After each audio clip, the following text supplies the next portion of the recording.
Hey, all, welcome back to the Fire and Water Cooking Podcast. I am Darren, I'm your host, and today I've got a great guest, a guy I've listened to for a long time, Mr. Greg Rempe of the BBQ Central Show. He has a live podcast every Tuesday night. Has been doing this for over 12 years. I can't wait to talk to Greg. I'll be right back.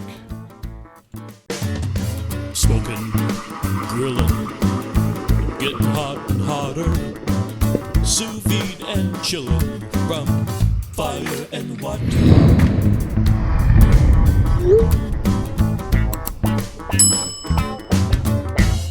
Hey, all, I want to introduce you to a company I just started working with, Fresh Jack's Organic Spices out of Jacksonville, Florida. They're a small, family-run company that's fast-growing. I've tried a bunch of their different seasoning blends and spices, and I can tell you they're all fresh, all organic. None of them contain artificial flavors or sweeteners. None of them have anti-caking agents or preservatives. They all taste like they were just made for you yesterday. Check them out, guys. They're on Amazon in the link below. They have different sample packs, different blends. Like I said, they also have the individual seasonings and spices as well. Fresh Jack's Organic Spices. Check them out, guys. I love them. Welcome back to the Fire and Water Cooking Podcast. I am Darren. I am your host. And today I've got a really great guest I've been wanting to get on for a long time. He is a professional podcaster because he's been doing it a lot longer than I have. I have Mr. Greg Rempe. He is of the BBQ Central podcast. Greg, welcome to my humble little podcast. Darren, happy to be here. Very excited. And it's always a thrill when I'm the one that's getting interviewed instead of me doing the interviewing. So I'm ready to go. I've watched your show a ton of times. I watch it on Facebook and I watch it on YouTube, and I listen to it on just the audio version. And I think you're one of the ones that inspired me to actually start offering video because for the first year I was doing this, I didn't think that video would really amount to much. And I tried putting out like snippets to see if I got much action. And I really didn't. But once I started producing the video podcast on a regular basis, both on YouTube and Facebook, it started actually catching on some more. So, but people like you have inspired me to do this. I started out with just a Facebook group and then kind of moved into doing some YouTube videos and then kind of moved into doing the podcast. And every time I move into doing something, I actually start, loving what I'm doing. So I really like doing the podcast. It's gotten me in touch with a bunch of different people. Now I want to kind of talk about where you started, how you got started in doing the podcast. But first of all, where do you live and what do you do for a living normally? Is this something you do full time? Not full time. I am about 10 minutes directly east outside of the Rock and Roll Hall of Fame city of Cleveland, Ohio, in a suburb called Willoughby. We just moved here over the summer, actually. Before that, I was in another eastern suburb of Wickliffe. And before that, another eastern suburb called Euclid. And that's kind of where I started out here, graduating out of college and all that stuff. So I went to Ohio University for college for 5 years. Was on the 5-year plan there, which was great. And I am married for almost 24 years. I'm 46 years old. I have 3 daughters. One's in college in her sophomore year. I have a senior in high school. I have a freshman in high school. So we're getting to the end in that regard. And then professionally, or what I do for a living, is I am the major accounts manager for a fairly large Peterbilt dealer, which is the big trucks that you see pulling trailers on the highway. I sell those to some of the bigger fleets across the state. Yeah, and I'm a banker by trade. But I deal with car dealers. I do all the indirect lending. So you may deal with some banks that only deal with financing those big trucks, and that's kind of what I do on the retail car business, where my program is marketed to when you go to buy a car. I'm one of the banks that they'll submit the loan to. We Yep. have certain programs, so I kind of understand that business. I've been doing that for over 30 years, so that's all I've done in banking is deal with retail car dealers. So it's something that's a little bit different, but it's a living, and this is our fun stuff. You're like me, you love doing this stuff, so it's more than a hobby. We do make a little bit of money here and there, but it's a passion of ours, I can tell. So I've often said, because people have, that's typically a question I get is this what you do full time? And I've said right from almost the beginning, there was initially when I had started the live show, I had kind of aspirations of getting on terrestrial radio at that point. That was many years ago at this point. But then, as that didn't seem to come to fruition for whatever reason, and I marketed myself quite a bit to any local radio station, any local talk radio station that I could. I was even just looking to barter. I wasn't looking to get paid by anybody. It was just, hey, run my show. Tell me how much time you need, and here's much time that I need because I have some sponsors, and I'll just make sure that the show is available. Time was scrubbed out of it. It was, just something you could run on a Saturday or Sunday just to start to infect the rest of the country with the barbecue talk. And it just didn't seem to be something that was interesting to a lot of the station managers, or maybe they didn't feel like they could go sell the other airtime that was available for them to make money on, what have you. And then quickly I realized that this was a medium that was coming up and I didn't need to be on the radio. So I didn't have, so the thought of me doing this full time quickly ran down. And then I realized, man, if I did this full time, if this show was my sole means of income, the dynamic would change. I would be feeling way different. There would be much more pressure outside of doing the show. Certainly, there would be the in-show pressure that I have every week. Even now that it's not my real job, there's a pressure for me to do that show every week because it's Oh live. yeah, I definitely understand that. Yeah. Yeah. So, but to then have this is how we're going to eat on top of that, that's that would be really difficult for me. I think that would change my whole attitude about the show, and the show itself would then change. And that's certainly not something that I'm looking to do. I'm happy that I can make a couple bucks at it, but to try and make it be my full time job is certainly not something that I'm looking to do. Yeah, it would definitely suck the fun out of it. That's for sure. But Yeah. I'm with you because I feel even though this is something I make, nothing on this. I do it mostly for the people that follow me because I got people that just say, hey, I like listening to your stuff, and I'm never going to get rich off of this. That's for sure. And I like exploring different things, but it's fun for me, and I get excited about it. And if like you said, if I had to rely on this for a living to pay the bills and put my kids through college, Yeah. it'd be a totally different beast, and I would dread it. But I still get like I get that. Hey, I need a guest here soon, or I'm going to be just talking by myself. So I get kind of a pressure, and what am I going to talk about, next week? So you get that kind of pressure for sure, but something always comes up, and I always just, even if I have to do it myself, I'll make do. And people that follow me, since they're not overly expecting something spectacular, or that they're paying for it, or I have sponsors that are going to breathe down my neck if it doesn't turn out something spectacular. I don't have that pressure like I would if it was definitely in my only thing. So how'd you get into doing this though? You've been doing it now how long? Like 8 or 10 years, right?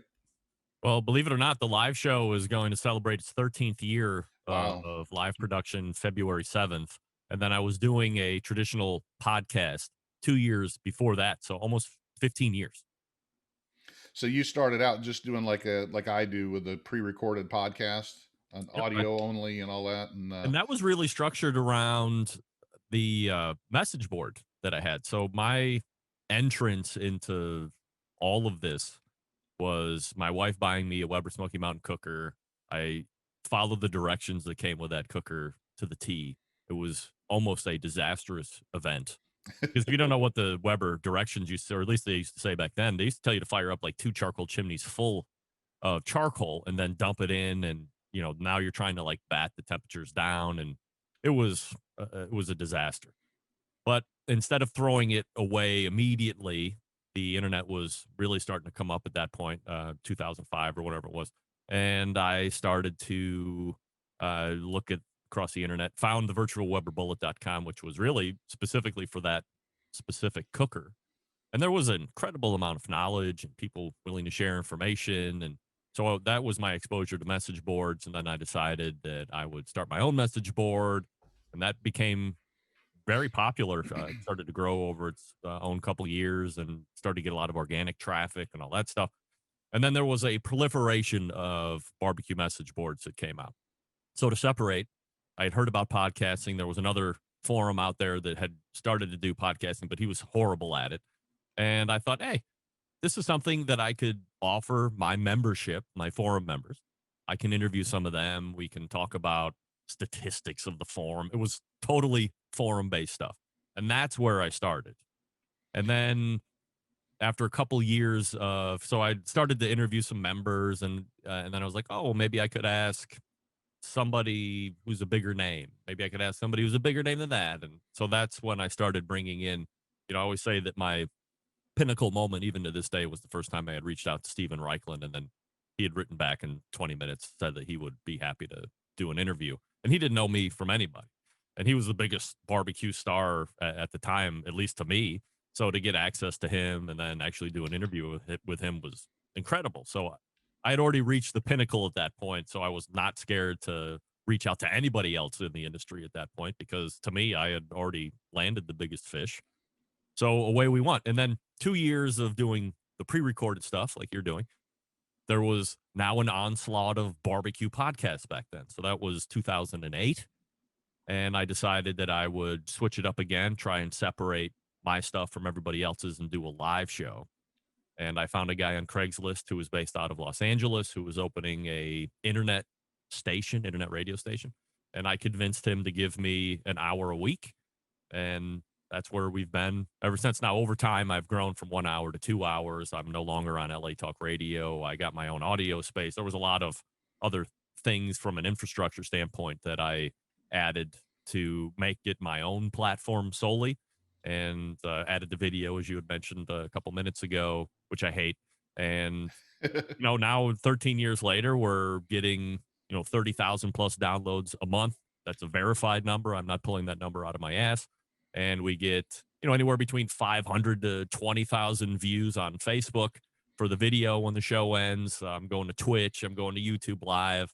I'm just offering as many ways to consume the show, in a couple different ways to consume the show as possible. Because as you had mentioned, I do have sponsors. There's no expectation that I'm doing this or that.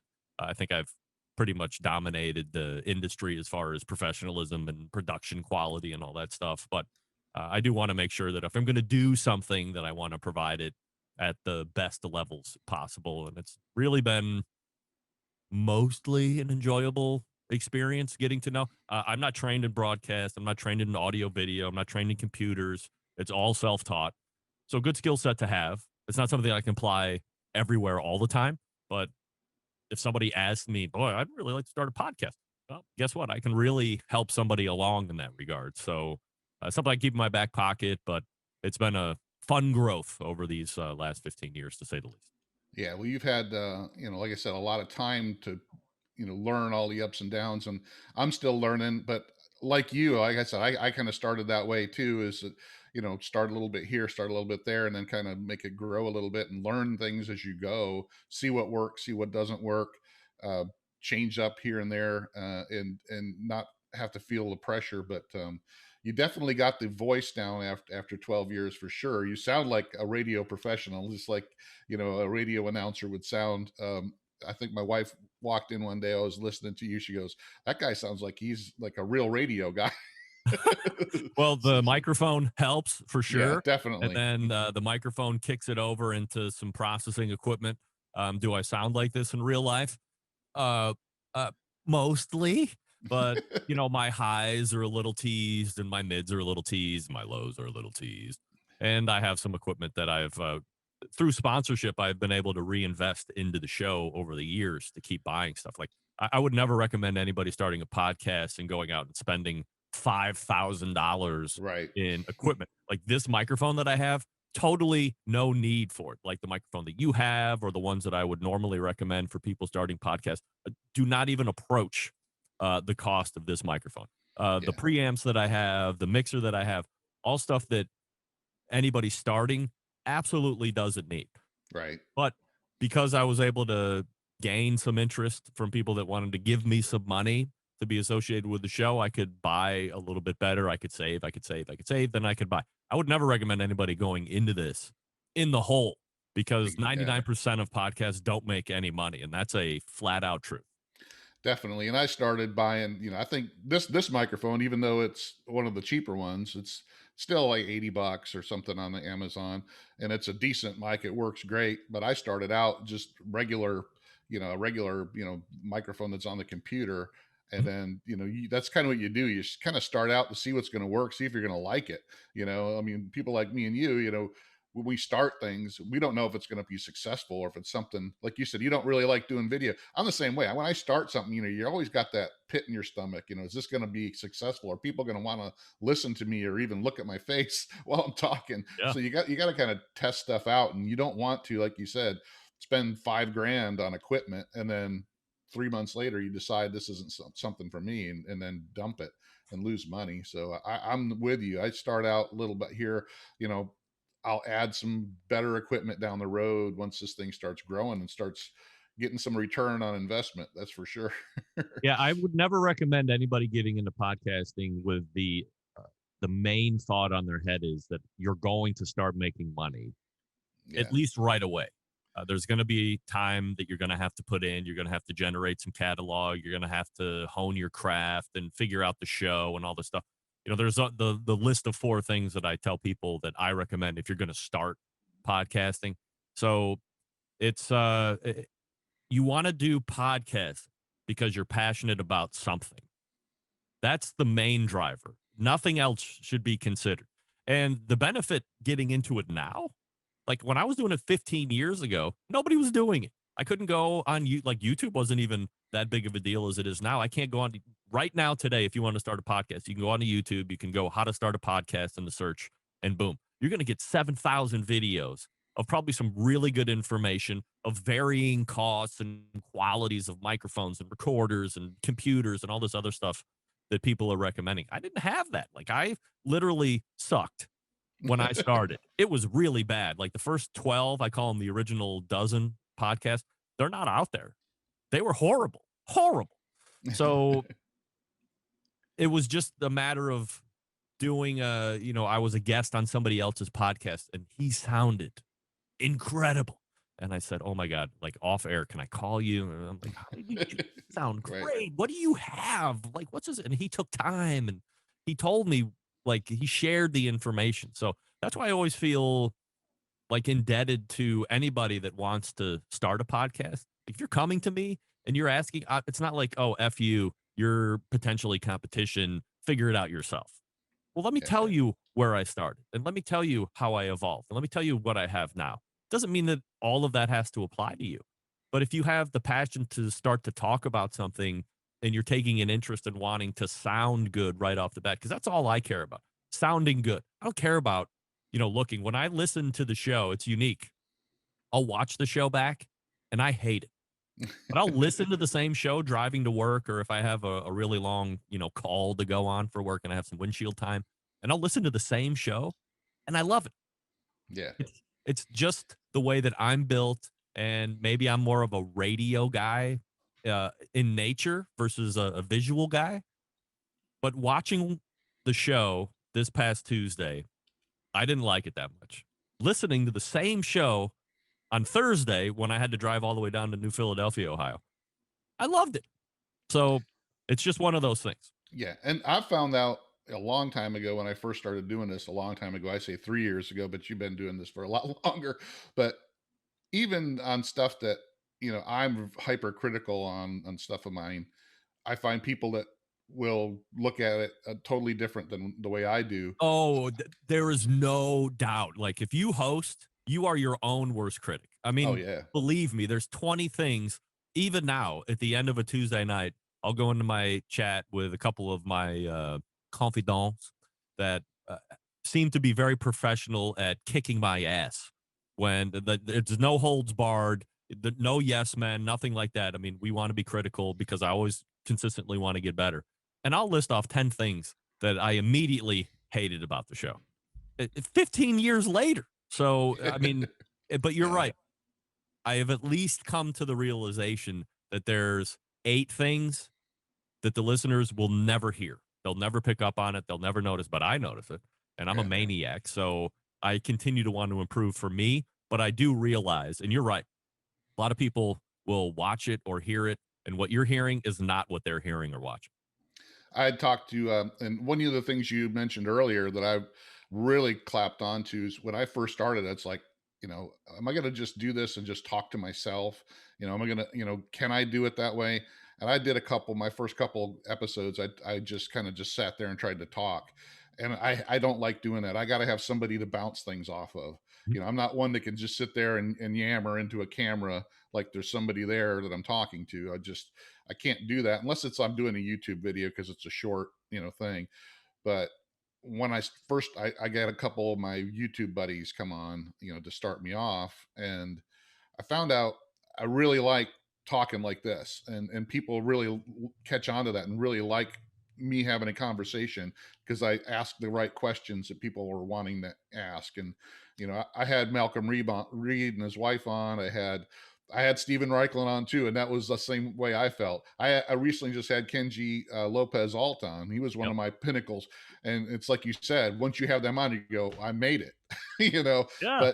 But what I learned early on was ask whoever you want, because they're going to say yes because they're wanting to promote themselves as well, and they don't care if you're just started a podcast. Any kind of exposure for them is going to help them, or they're willing to help other people just like you. Yep. Like you said, somebody that's coming. I went to Malcolm and his wife. I said, hey, I love your podcast. I've watched your videos from when you first started 10 years ago until now, and I want to talk about that. And they're like, yeah, great. And that's one of the things when I had Malcolm on and said, I watched some of your YouTube videos from 8 years ago, and it's just you walking around with a camcorder at a barbecue competition talking, and then you watch a video that you do today, it's a total production, and he loves talking about that kind of stuff. And I found that a lot of people just love talking about themselves and what they do because they're passionate about it. So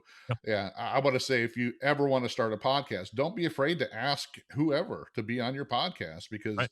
9 times out of 10, they're going to say yes, and they don't care who you are. They didn't know me from anything. And when I asked these guys, I asked Meathead, he's like, yeah, no problem, man. I'll talk about amazing ribs all day long to anybody who No listen. doubt.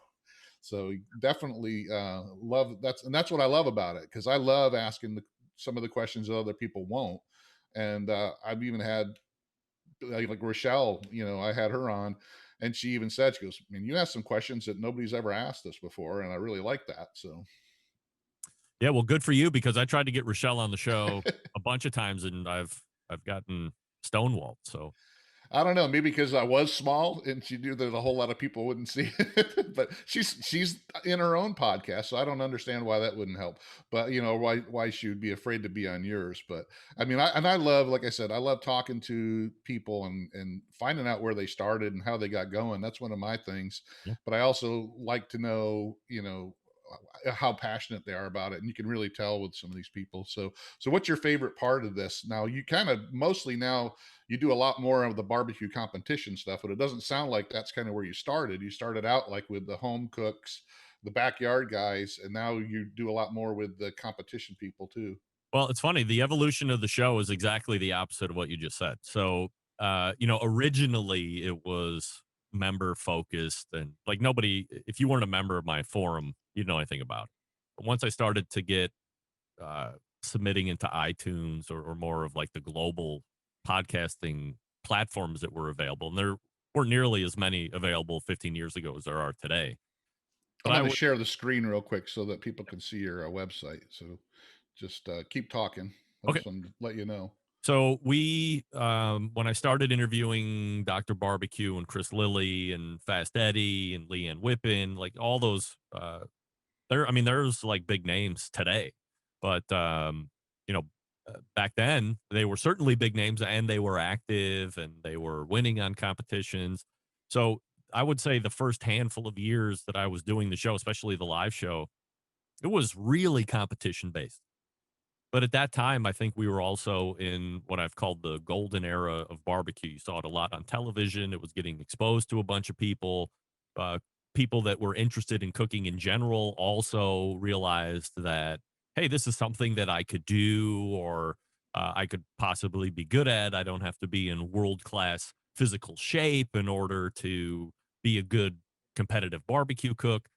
All those things were mixing together, and I think there was like a perfect storm of the growth of competition barbecue and the interest in competition barbecue. And so the show was focused, if I had 4 interview segments, 2 or 3 might be taken up by 2 or 3 different barbecue pit masters on the competition circuit. But 4 years ago or 5 years ago, you could see it starting to trend off a little bit. It wasn't on television anymore. The vibe of competition barbecue had changed quite a bit. There wasn't a lot of public access to it. Everybody was hiding in trailers. There was a growing perception that you needed to be incredibly wealthy or buy all of these Jambo pits and mobile homes and all this other stuff. So the point of to entry seemed almost unattainable to the regular person. Also, the proliferation of the high end meats of pork and beef and all that stuff.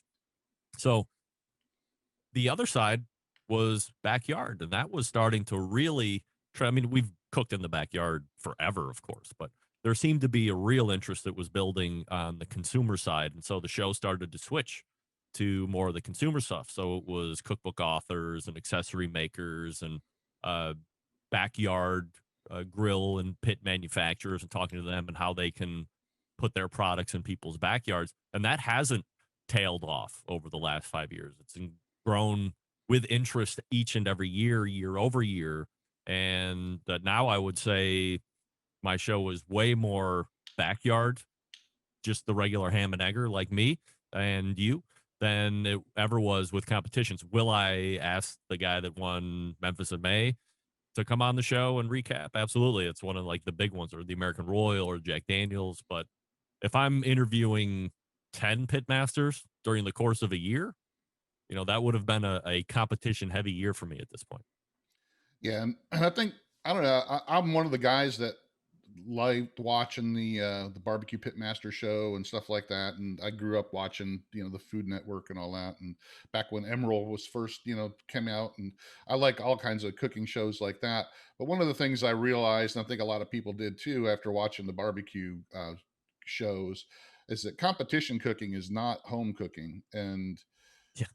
it's that's I had some conversations with Malcolm and stuff on my show, even Meathead, that when you sit there and watch Johnny Triggs make his ribs, that's not something you want to cook for your family, because he's not cooking for a family, he's cooking for that one bite that a judge takes.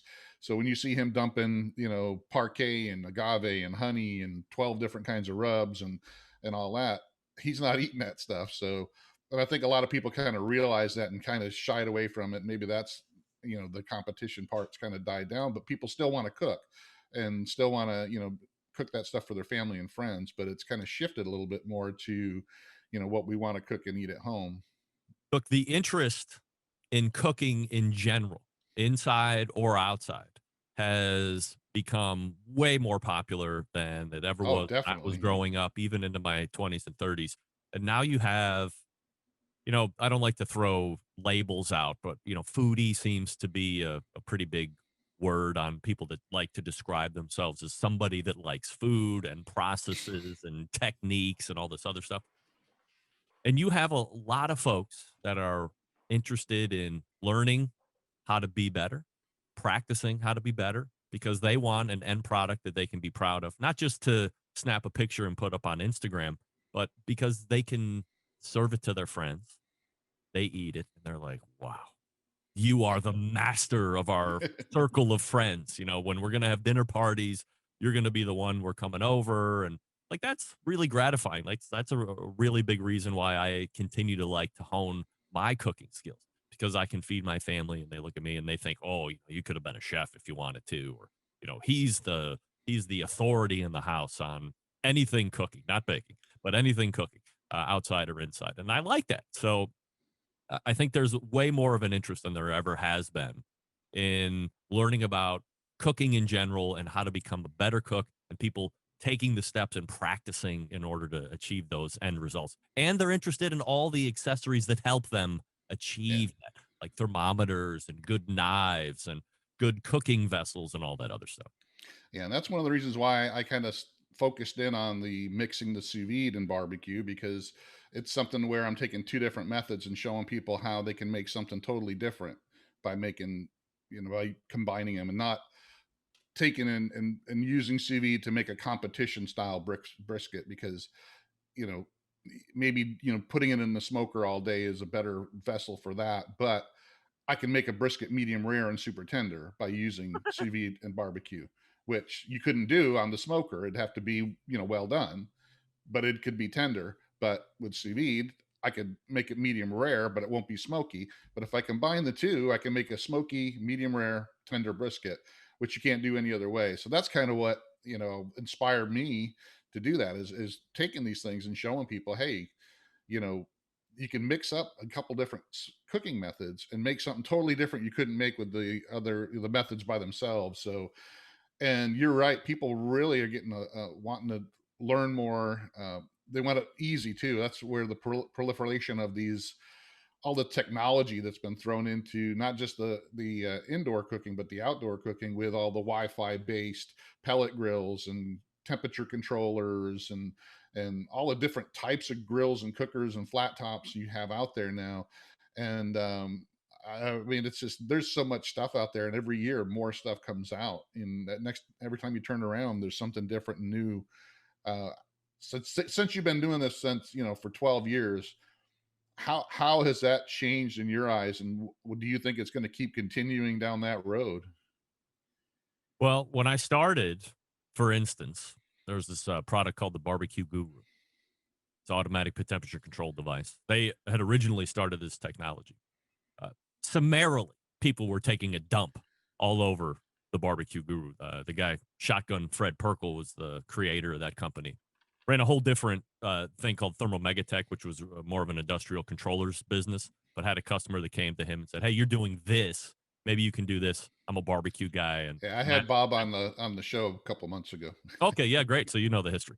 So, but everybody in the competition circuit dumped on Yeah, Fred and the Barbecue Guru. Now it's like if you have a ceramic cooker or bullet cooker or kettle cooker, you can even run them on offset cookers.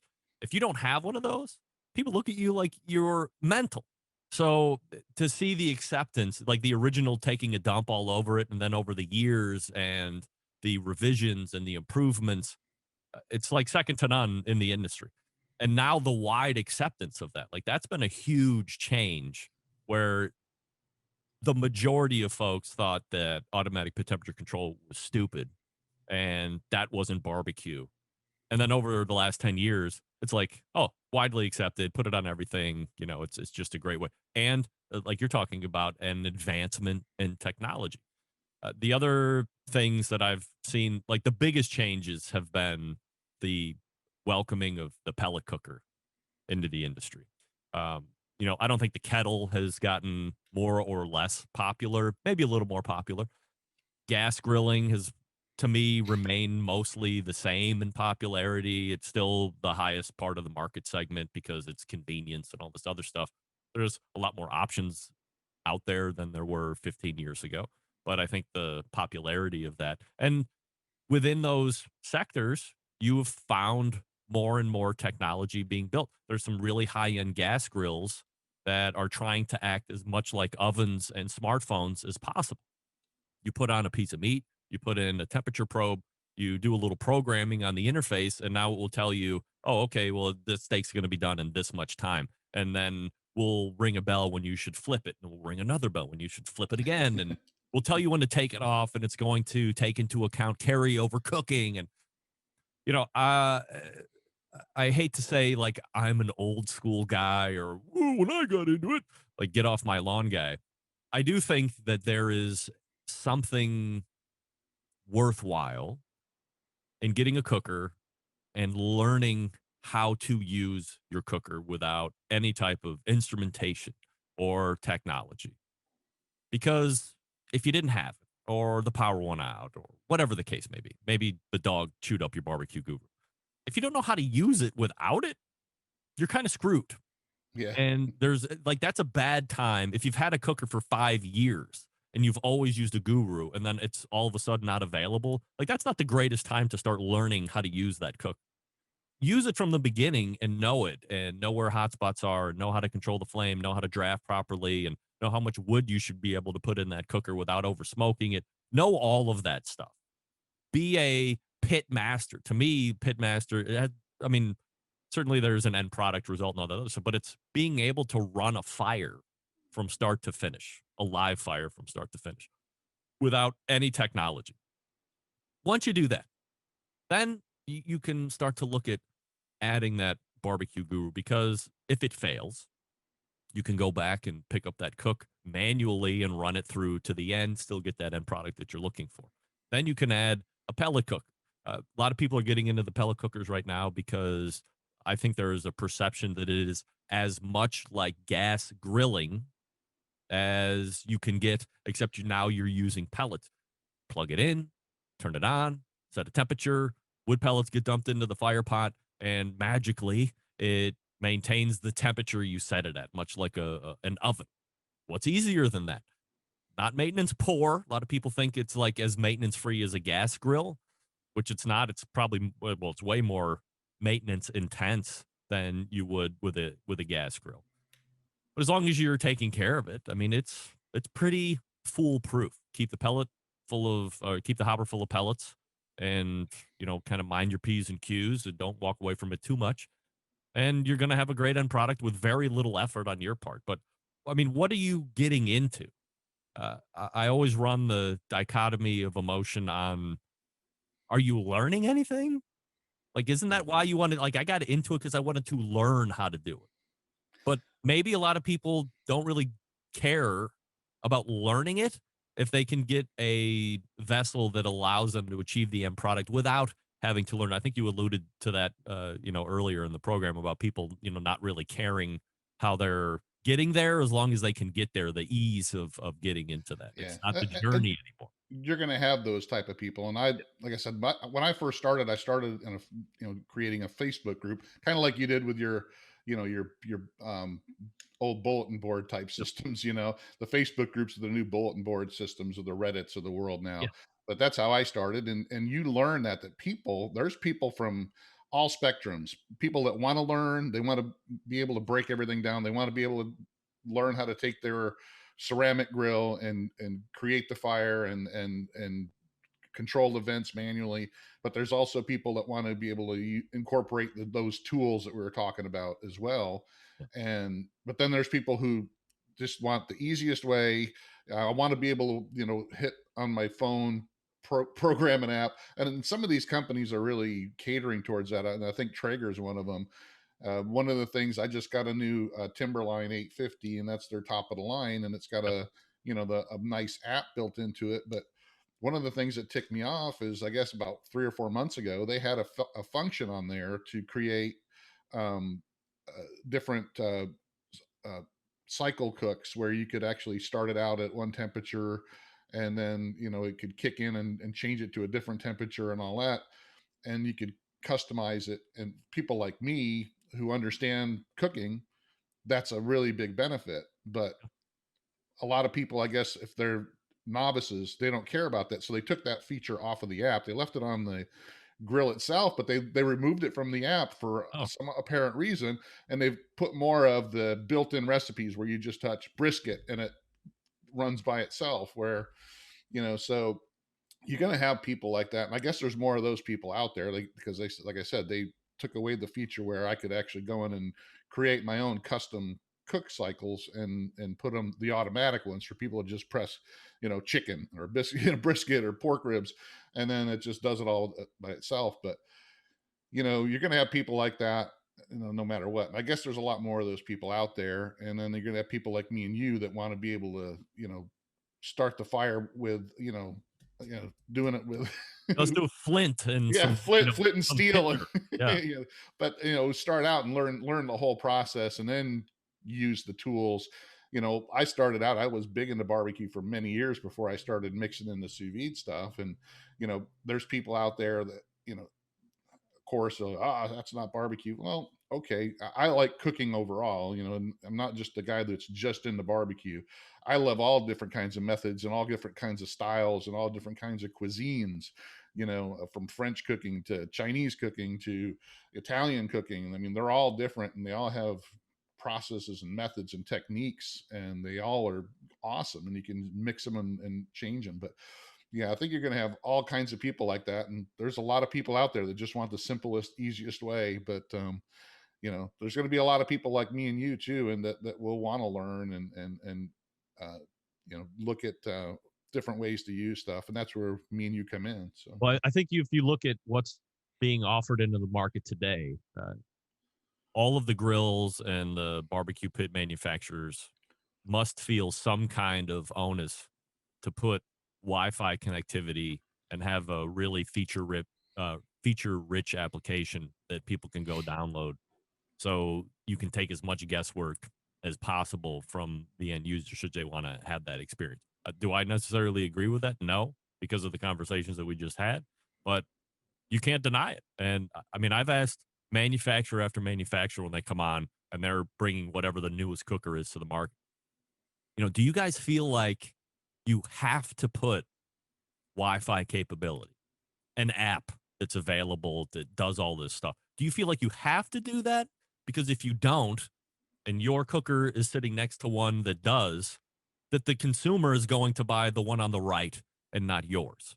So you don't necessarily want to put that stuff on there, but you do because you think it might lead to sales, or it might preclude you from being sold because this other cooker has more features than the other. And then I always say, well, can you go back and tell me what percentage of those people that buy it actually use it? Like, that's what I want to know. When you right. buy that cooker that has all of that stuff on it, what percentage of those consumers are actually using it? I have a grill that has all that stuff. I have a Timberline. I have 3 Green Mountain grills, all Wi-Fi enabled. I can get on the app. I can do all that stuff. I never use it. I don't know if it's because of how I came up originally and I just want to go out and look and feel. And I think there's a whole other romance of barbecue that is being missed by not doing that. But I would love to know what the percentage of folks that buy it thinking as soon as I get it home, I'm going to use all the technology and the apps and whatever. And then the percentage of folks that maybe think that and then never end up using it. I would love to know because that could save cost on grills too. Oh yeah, and it's true, because how many people will buy a car with cruise control that never go on long trips that would actually use it? They want to have cruise control just to have it, but they probably use it twice in their life because they don't go on long trips. And But I'm the worst driver, by the way. I use cruise control all the time. All the but it, time. but it's just 25 miles an hour, 85 miles an hour, and all points in between. I love cruise control. but I've seen it with you can just see with brands that do that. Camp Chef is one of them. When I first started using my Camp Chef, it was just the turn the button thing to get the temperature, and everybody else started coming out with Wi-Fi and Bluetooth and apps and this and that, and you saw them redo their whole grill line to include that. And Yep. even with Weber, they waited to put out a pellet grill until they were able to try to nail down their Wi-Fi app, and they didn't offer one without it. Hey, all, I want to welcome back Incbird Products as a sponsor of the Fire and Water Cooking Podcast. Incbird makes many great different temperature controllers, thermometers, all kinds of time and temp controllers. But one of the best things that they make is their new sous vide circulator that includes Wi-Fi, 1,000 watts of power, and super quiet at a really affordable price. It's one of my top picks for a budget sous vide circulator for people who are just getting started. Make sure you check it out in the link below. Check out Incbird. Welcome back, Incbird Products, to the Fire and Water Cooking Podcast. But now I see it, the manufacturers, what they're doing now, and you can chime in on this too, is that they're trying to offer all different levels of grills. So even with you had Kamado Joe got bought by the company that owns Masterbuilt. They went back to offering like entry level grills and then top of the line grills. So they're trying to offer products for every type of customer, whether it's somebody that's the cheapest, I want the cheapest thing that's going to do the easiest, out of pocket, and then I want the $10,000 that's got all the toys and bells and whistles on it. Yep. And I see a lot of that now too. So what do you think of that? Oh, I totally agree. I think people, it's always options, right?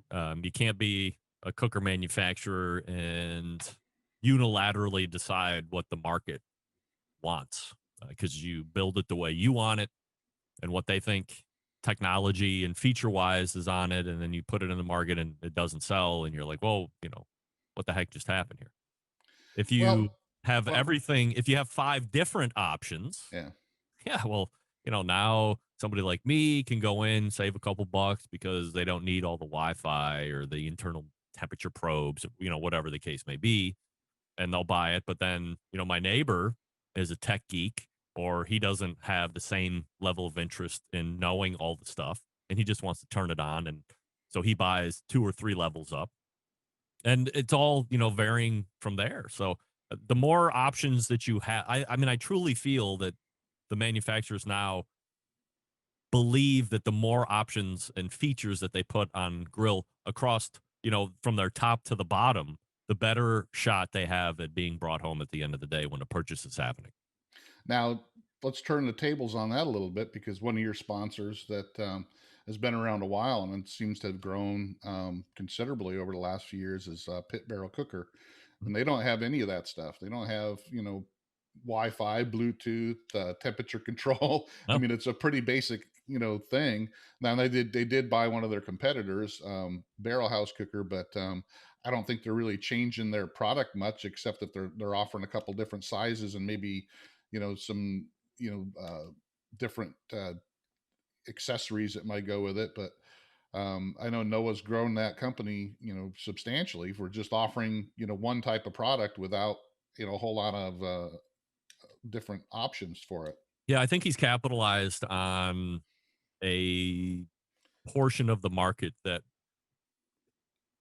I think a lot of them are like me. They have cookers that are feature rich, but then they also wouldn't mind having something that's stripped down. And the barrel cooker is simply that. You put some charcoal at the bottom, you light it, you hang meat. You don't even know what the hell temperature is running at. There's no thermometers that come with it. It's Yeah. one vent adjustment on the bottom, and that's it. Like, it's a permanent vent adjustment unless you're going to move elevations. And I think there's a little trepidation at first when using it because your mind has a really hard time wrapping itself around, well, how is the stuff closest to the coals not going to burn and the stuff furthest away from the coals going to cook through, and only the stuff in the middle might be the best part. Look, I don't know. It's a wizard cooker, but it works.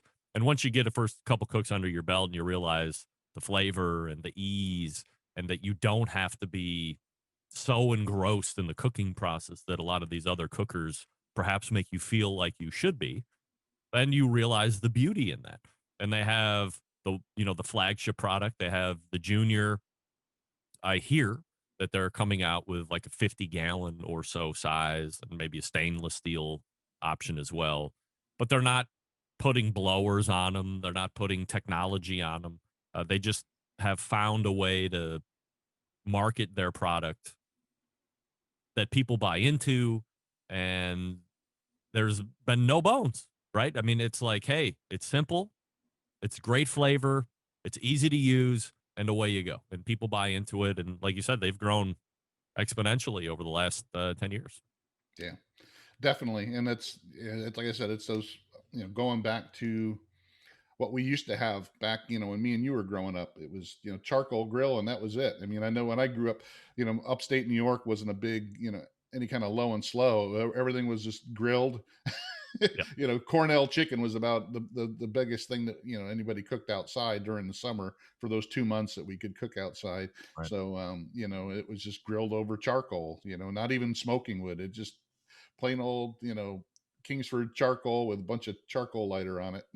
No You doubt. got that little bit of taste of the charcoal lighter in Like, your that's the chicken. smell of youth, right? When you smell somebody, like Yeah. when I smell somebody in the neighborhood that lit Kingsford up with lighter fluid, I go right back to like Saratoga Springs, 8 years old, 9 years old, block parties, the whole deal. Your burnt hot dogs and hamburgers, right? Yes, all that.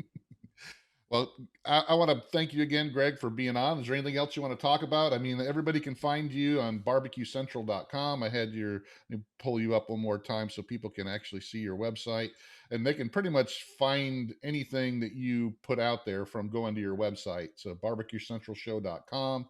You can go to the live audio stream Tuesday nights. Is Yep. Yep. and So you can, like, on Tuesday nights for live stuff right there, those 3 buttons at the top, you have a live audio stream, which would replicate as close to radio as you can get. And then the video options are right there, Facebook Live, YouTube Live. And you just click on those and it'll take you to the respective pages. You can also subscribe to the podcast feed. So if you can't make it for a live show on Tuesday, Wednesday, or the first hour is released on Wednesday, the second hour is released on Thursdays. At the top of the website, there's a subscribe button, and you can go ahead and subscribe to whatever podcast platform that you personally prefer. And then if you don't like dealing with any of that, if you, as long as you can remember to show up to my website, all the shows are listed right there in chronological order. You can go to show archive and dig through it that way, all the fun stuff. So, So you got a newsletter too, so they kind of tell the people like what you talked about in each show, so they can go back and listen to them. Is that how that works? yeah, sign up. And then Tuesdays around noon, you'll get a heads up on what's happening on the show later that evening. I don't bombard your inbox with a bunch of BS or anything like that. So it's usually just once a week. Gotcha. Yep. Yeah, so make sure you check out barbecuecentralshow.com. Get everything you want to talk about or anything you want to hear from Greg. I listen to it all the time. It's fun to have your perspective, but also all the people that you have on there. You have your Meathead comes on once a month. I know Steven Reichlin comes on once a month. It's funny how you go from you thought that was the pinnacle to get him on your show one time, and now he's on there once a month. Oh, it totally blows my mind. I mean, he's been doing it for years, so it's such a really cool thing that I value. All those guys. Malcolm and Meathead, Sam the Cooking Guy, Steve and Robin. Derek has recently rejoined the show as a recurring guest as well. Derek Riches.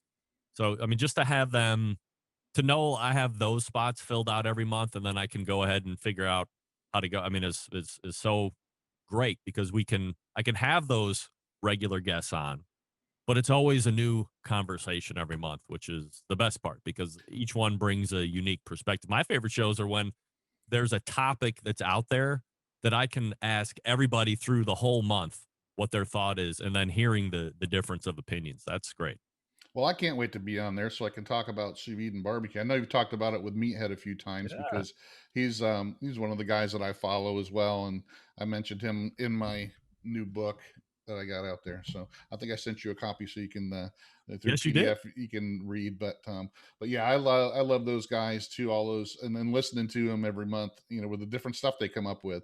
But so I'm sure that's something where you look forward to that, and you got your embedded correspondence Yes. now Yep. with some of the YouTube guys and stuff. So you got a whole and Sam the Cooking Guy. How did that come about? Because he's not really known as a barbecue guy. Well, man. So I think I've known him now for 10 years, maybe 8 years. And I don't, somebody might have just sent me a link and said, "Hey, you should check this guy out."